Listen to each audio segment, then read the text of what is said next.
Hola, bienvenidos a Pentimento. Esta semana vamos a hablar de esta novela que se llama Leopardo al Sol de la colombiana Laura Restrepo. Ya lo había dicho anteriormente, para bien o para mal, García Márquez, mejor conocido como Gabo entre sus lectores, creo que se tragó un poco a los escritores colombianos y les ha costado mucho trabajo y nos ha costado mucho trabajo como lectores darnos cuenta de que Colombia es mucho más que García Márquez. Lo cual, o sea, vaya, sí es increíble García Márquez, pero ¿qué más hay? Y esta es una autora que yo nunca había leído. Esta es una novela de 1993, me parece. Toma su nombre de un poema de Lord Dunsany, que recordarán que es el autor de La hija del rey del país de los elfos. Yo no había hecho esa relación porque esta novela es una novela de mi mamá que ella leyó hace mucho y yo recordaba algunas cosas que me había contado, pero de una manera muy superficial. Pero nunca imaginé que su título lo tomara de Lord Dunsany, sobre todo porque nunca lo hubiera creído, se me hacen temas tan lejanos, pero esas son las grandes coincidencias de la literatura y son hermosas coincidencias, como el camino está trazado y está conectado. El epígrafe dice así: más allá hay un desierto amarillo, está manchado por la sombra de las piedras y la muerte yace en él como un leopardo tendido al sol. Creo que es una cuestión muy metafórica la relación que tiene el título con la historia, porque esta es una historia, en la contraportada dice que son como los Montesco y los Capuleto, los Jets y los Sharks, y es como un estilo como película de Tarantino. Eso dice en la contraportada. Para mí Tarantino es un cineasta que yo no frecuento, y la verdad es que difiere un poco de eso porque es una cuestión muy familiar. Yo lo asocio más con la cuestión, con la historia, tanto de la novela como de la película, del Padrino. Voy a decir por qué. Esta es la historia de dos familias que son muy cercanas, o sea, los une un vínculo de sangre de primera generación. Son los Monsalve y los Barragán. Y el principal problema es un problema de sangre.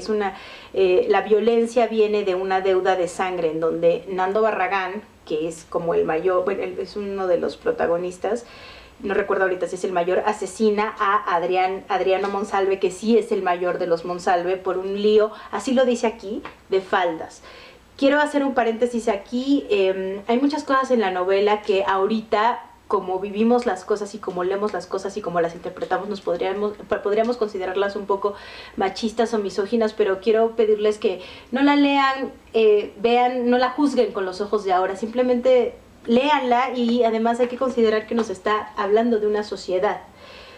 Ya cerrando ese paréntesis, no voy a contarles por qué, pero bueno, Nando mata a Adriano, carga con su cadáver a través del desierto y hay como una especie de profecía en donde a partir de ahí es la guerra entre las dos familias. Las madres, tanto de Nando como de Adriano, son hermanas.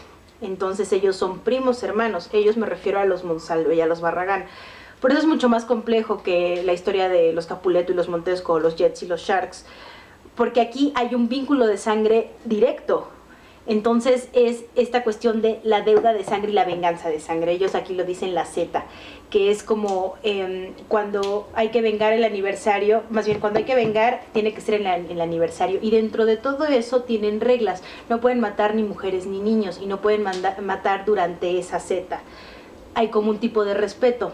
La novela empieza cuando Nando Barragán está en un bar hablando con la mujer que es como el amor de su vida, que se llama Milena. Obviamente no se llama Milena, es un sobrenombre, y es el día del aniversario de la muerte y el asesinato de Adriano Monsalve. En ese momento entra el hermano menor que se llama Manny Monsalve y atenta contra la vida de Nando.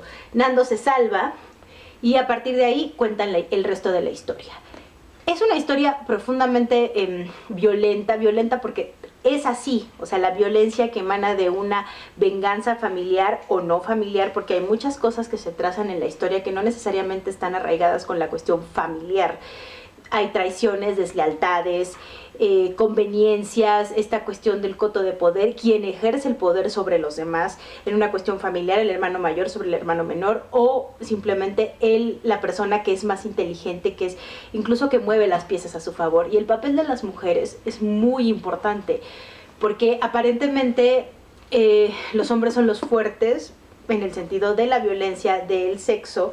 El sexo me refiero al sexo masculino y bueno, sí a la cuestión sexual, pero aquí las mujeres juegan un papel aparentemente invisible, pero están muy presentes, sobre todo la que es la mujer de Manny Monsalve, que se llama Alina Jericó, que ella es la primera que dicta un antes y un después cuando le dice a él que si ella queda embarazada, no se va a quedar con él, se va a ir con su hijo porque no va a querer ni va a permitir que esa deuda de violencia que tienen alcance a su hijo.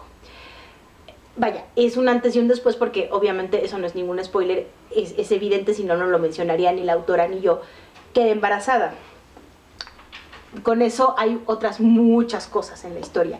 Algo que me gustó mucho y me recordó muchísimo a Los recuerdos del porvenir de Elena Garro, no estoy diciendo que sea igual porque esa novela es una belleza, es otro nivel, pero aquí el narrador es un narrador muy especial porque es la voz de la gente.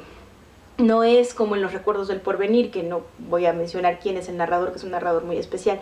Aquí es la gente la que le cuenta como de oídas, o de lo que escuchó, o de lo que dicen a las demás personas. Entonces es como una anécdota que corre de boca en boca lo que pasó. Lo que pasó, que ya pasó. Nos está contando una historia del pasado, tanto por qué inició la guerra entre Monsalves y Barraganes y qué fue lo que pasó con cada uno de ellos. Por supuesto que no es un final feliz, no hay finales felices en esta historia, en estas historias, en esta historia. La autora de alguna manera decide salvar a la tercera generación, decide dejarnos con ciertas preguntas, sobre todo en la cuestión de los negocios, de qué vivían estas dos familias, de qué viven, y la cuestión de la droga, que es algo muy presente pero al mismo tiempo no lo menciona. Yo en ningún momento leí la palabra droga como tal, sí la palabra cocaína, y buscando un poco de información sobre la historia, leí que en ningún lado, o sea, ya en una cuestión verídica, cierta, comprobable, dice la palabra droga en un sentido adrede, o sea, la autora lo decidió así, porque habla justo de ese momento previo en Colombia, antes de todo lo que tiene que ver con el narcotráfico. Creo que eso sí lo deja muy claro desde el principio hasta el final, en qué momento se tuercen las cosas, porque incluso dentro de esta violencia y dentro de estos asesinatos sí hay ciertos códigos entre ellos, porque al final no dejan de ser familia, y familia tan cercana. Y la gente a su alrededor, que es la gente que nos narra la historia, la que le cuenta al lector lo que dicen que vieron o lo que vio la persona que está contando. Por eso digo, es como el narrador, son como muchas voces. Eso es algo que me gustó mucho, mucho. Rescato mucho esa parte de la historia y otras cosas que tienen que ver sí con una cuestión muy de Latinoamérica. No les digo más, a mí realmente me gustó. Me sorprendió para bien esa relación, sobre todo lo de Lord Dunsany, y esta autora está en De Bolsillo ahora. Me parece que su novela más famosa es la de Delirio, que es la del premio Alfaguara, pero si encuentran esta, yo se las recomiendo. A mí de verdad sí me gustó y fue un descubrimiento grato para bien, y en algún momento sí pienso seguirla leyendo, así que nos vemos la próxima semana.